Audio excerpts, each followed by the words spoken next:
Hi, welcome to my channel. I have done a video before on learning binder which is appropriate for a 18-month plus child, which is when I introduced it to my daughter. I'll be sure to link it down here. This is the updated binder when she was around 2.5 years of age. I'm going to update it soon because some of these have been mastered by her and she is not showing any interest in those. That's why I thought it's the right time to make this video because I'll have to update this binder again as she will soon be 3. And also, I promised this video long back but could not do it for one or the other reason. So let's get started. I'll be sure to put the various links to these printables in the description box below. First thing first is her name, which of course continues to be here from the last video I made. But this time, instead of just color coding the letters, I'm encouraging her to put the letters according to her name. So now she puts the letters as per the spelling. She knows how to spell her name, but putting it in sequence is the next step. I have an editable link to this Word file, which I'll be sure to link it in the description box below. Next up is this Hindi alphabet, which we are just reading now. I just googled these Swar Varn or Hindi vowels. She is able to identify some of the letters and is able to practice saying these on her own. Once she has mastered it, I'll introduce the next set, which is the set of consonants, also called Vyanjan Varn. Next here I have English alphabets where she has to match the lowercase letters with the uppercase. In the previous video, I had a separate sheet for upper and lowercase letters separately, but now Navika is great with identifying all the letters and hence this is what I have put here. I might have to remove this one soon because she has absolutely no problem with the letter identification. I've also noticed her to show the least interest in this one. Now, next is this activity with the letter sounds. So here she looks at the picture, identifies it, speaks the name out loud and tries to identify the beginning sound. For example, if she picks this up, she will say ambulance. Identify the beginning sound, which is and the letter for that sound is A, and then she will put it on the letter A. This sheet has 13 letters and this other sheet has the remaining 13 letters. I introduced this activity around Christmas and hence this is in the theme of Christmas, but there are many different patterns I'm sure which is available. However, I'll be sure to link this one below in the description box. Next we have numbers from 1 to 10 on this sheet and 11 to 20 on the other. She tends to miss out on numbers 13 and 15 when she does the rote counting. Hence I have kept the sheet as to encourage her to practice the numbers whenever she wants to go through this binder. Now to go with the numbers, I have this sheet where she has to count the number of chocolate chips. So for example, this has 1 chocolate chip and so she will put it on number 1. This has 3 chocolate chips. She will count 1, 2, 3 using her finger and then put it on number 3. This is fun for her to practice numbers. She loves this activity a lot. Next we have matching pets to their homes. This is a great way to introduce the common household pets and where they are kept in the house. So that's a good learning.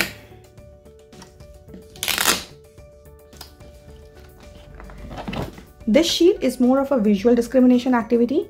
The prints on these look very much similar and the child has to match them up. Visual discrimination is the ability to recognize details in visual images and the ability to differentiate one from the other. Identifying what looks same and what is different is a skill that is encouraged through such activities. This sheet is about matching baby animals to their mothers. In the process, the child also learns what are the various baby animals called. It's a great activity for language building too.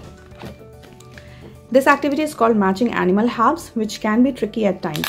This is another visual discrimination activity where the child has to identify the correct animal pattern and position it correctly.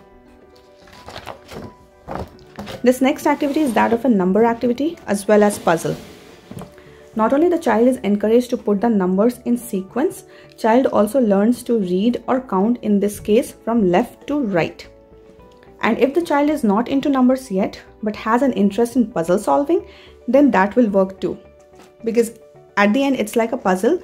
You're putting all the numbers together in order to come up with a beautiful picture. This next sheet continues to stay from the previous video also because we are talking about the world and places whenever such topics come up, and getting a visual representation here, she finds it very exciting. So I have left it here. Next up, I have a sorting activity where she uses these vehicle cards, which I keep here. So she uses these vehicle cards and then match them up to the different modes of transport, like so. She's great at this. When we are out, I make sure to identify the various vehicles that we have identified and also tell that what is land, what is water, and what is air, things like that. This next activity is called shadow matching. This is fun for her as she identifies the various animals by way of their shadows. This is yet another visual discrimination activity. She loved this one so much that I had to find one more of this kind for her. So this is something which she really enjoys playing. Next is occupation to vehicle matching. These are all community service providers and each of these use a unique kind of vehicle which is unique to their occupation. This helps her know more about them as she becomes more cognizant of things around us. Next we have weather conditions which she also can match up. As you can see that the kid is flying a kite and this happens when there is a lot of wind. We use umbrella when it rains. We build a snowman when there's a snowfall, and we go to the beach when it's quite sunny. So that kind of matching is done by her. I've just drawn it for your reference. So this sheet and the ones coming next are also continue from my previous video because she is in the right age to know about these. So yet another weather conditions. And then finally we have seasons here. We talk about various seasons and help her understand how nature changes differently at different times of the year. These have been a great help for her to understand these concepts better. Lastly, days of the week, which we are learning every day about. And finally, months of the year, which I haven't introduced it to her yet, like formally, but I talk about it when we do our daily weather chart study. I'll introduce it to her when I find it right, so these sheets will stay for now. Okay, so that's it with this learning binder. I think this is perfect for ages above 2.5 years, but every child is unique and they learn things at their own timeline. So letting them explore these and giving them time to get things easily is what is important. And as adults, we can create opportunities for them by way of various activities, getting them involved in your daily activities, creating things like learning binder and busy bags. Heard of busy bags? I'm gonna make a video on this for the next week. These are great to get a child play independently and keep them busy, quiet, and at the same time focused on a valuable skill. So stay tuned for that. Alright, so that's it for this week's video. If you liked it, please give it a thumbs up and please subscribe to my channel if you haven't yet. I have tons of information to share as I learned them myself, and I hope you find it helpful and this gives you some motivation to try it for your own kids. You guys take care of yourself and I'll see you next week. Bye!